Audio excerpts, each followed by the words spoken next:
Being overconfident and underestimating your opponent is something you should never do in Rainbow Six Siege, and if anything it should maybe be the golden rule of the game, along with maybe that you should always use cameras and drones to identify and locate your opponent. Hello everybody, Dr. Blue here, and today we're taking a look at what I like to call the numbers game in Rainbow Six Siege. One of the many mind games that inhabit this game, and one I think that might be the most important.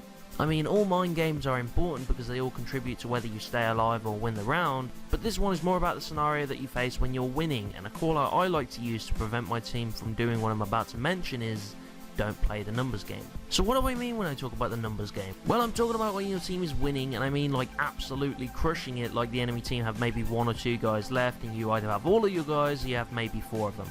Most people will play the numbers game when this happens and become too overconfident and try to rush the enemy team, knowing that simply by pure numbers they'll think they'll win.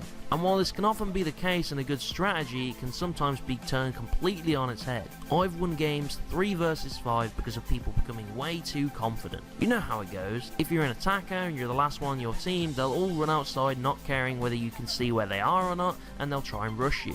Or if you're a defender, they'll maybe all enter the room at once and try and finish you off, using strategies that they normally wouldn't if it was still 5v5. Now it's important to remember that the numbers game is only usually played towards the end of the round, and sometimes, not often, but sometimes this will be the undoing of your team if you're running it. You'll have that one guy that won't always choke and will actually do really well and wipe most, if not all of your team. You'll lose the round, and this normally ends up with people getting really frustrated afterwards, and you go on to almost fall apart after this. And let me be clear here, if you lose a numbers game and your team is not organised, they will crumble afterwards, and perhaps go on to lose the rest of the game, which again has happened to me and for me. I didn't catch it on film, but I did get this photo of the leaderboard, and you can tell we were on the losing end and actually completely came back and wiped the floor with the enemy team after winning a numbers game. There are actually 5 of them, but 1 of them left as soon as the match ended, but the numbers game is real, people. I recently caught an example on film of this almost happening for me, and actually, funnily enough, I was playing Thermite again. So let's look at some gameplay together and see if we can't analyse where the enemy team went wrong. So as you can see from the start of the clip here, it's already not going very well for us. We're down 2 people who left, even with the score just being 2-3. Had those people stayed, we might have actually gone on to win this match. Unfortunately, we did end up losing because I didn't manage to beat the numbers game this time. But to be fair, if I had, I'd have had an ace, which is where you wipe the entire enemy team by yourself and is obviously rare. So anyway, we find the hostage, and it's in the bedroom, which is one of the most exposed spots on the map, and hence why I chose Thermite, because there'd be the most exterior reinforced walls. And as you can see right from the very start, they're being too confident, stepping outside for far too long, trying to get early picks. And anyway, we end up on top of the roof opposite of the bedroom, which is a great spot for attackers, by the way. And I'm immediately checking the walls to see what's been fortified, and they're actually missing a wall next to Mira, probably so Mira can use it as a murder hole instead of ejecting her window. And in fact, in their newfound confidence, they've only reinforced the spot where Mira will be standing, which does become their undoing. So Buck shoots out the wall where we expect Mira to be so we can try and nab her if she peeks, which by recent behaviour we think she will, and I rappel down, maybe trying to get a flank going, but I see that Buck goes down after someone from the hole took him out. I decide to head back up to the roof with my ACOG scope and my weapon to see if I can catch the killer. And then they take out my other teammate too, but I grab the kill. I then hear a door shattering, which I checked the door earlier and I catch another kill. So then it's me versus 3 and I'm on track to beat the numbers game.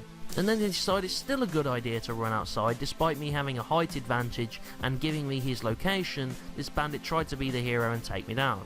Which of course, with my height advantage and his location, I win the duel. And they'll be starting to get wary now, seeing as I've wiped out half of their enemy team already.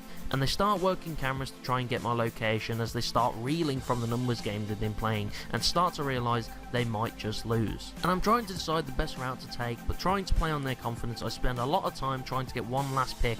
And so they still do, but it's Mira and I still can't pick up the kill. But I hear a shotgun going crazy down below me, taking out walls and windows, signalling the location of the other enemy, isolated and on his own.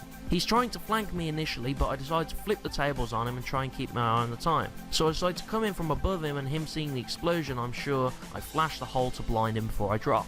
I see him at the corner of my eye and we exchange shots, but I miss, so I decide to blind him again to give me the advantage, making sure not to blind myself, and I pick up the kill. And so here I am on track to get an ace and wipe the entire enemy team, but all that time has whittled down and I've got less than 20 seconds left to rush Mira. I see the wall and decide it's going to take too long to get through my charge and decide to go around if I'm going to win. So I break the door down and try and catch Mira as she's locked herself in, but eventually I do lose as I didn't know where she was and I had to rush her, so a lot of the last kill was very rushed and panicked, and oh boy, if I'd have taken her down, you can only imagine the praise I received from my team. As much as I think I did really well to take out almost all of them, I wouldn't have got as far as I did unless they were playing the numbers game. Looking at the comparison of people to ours and knowing they only had to win that last round to win, they almost crumbled. And I'm sure you've all seen something like this happen to you or for you, and at the end of the day, what it comes down to is overconfidence and underestimating your opponents. I advise you not to play the numbers game against your opponents when you can, and I hope that they play it against you because it'll sometimes bring down the entire enemy team. To get around this, I advise you be as cautious as you can as if it was still 5v5. And if you ever need to let your team know to never run this strategy, what I do is I usually call out don't play the numbers game, and if they don't know what that means yet, just call out don't underestimate them, and then refer them to this video. So guys, I hope you understand what the numbers game is now, and you can start to avoid it and avoid running it in your games and play more cautiously and hopefully pick up more wins. So anyway, thank you guys for watching. Hope you enjoyed the video. If you liked it, leave a like. If you want to see more, subscribe. I've been Dr. Blue, you've been my audience, and I'll see you guys next time.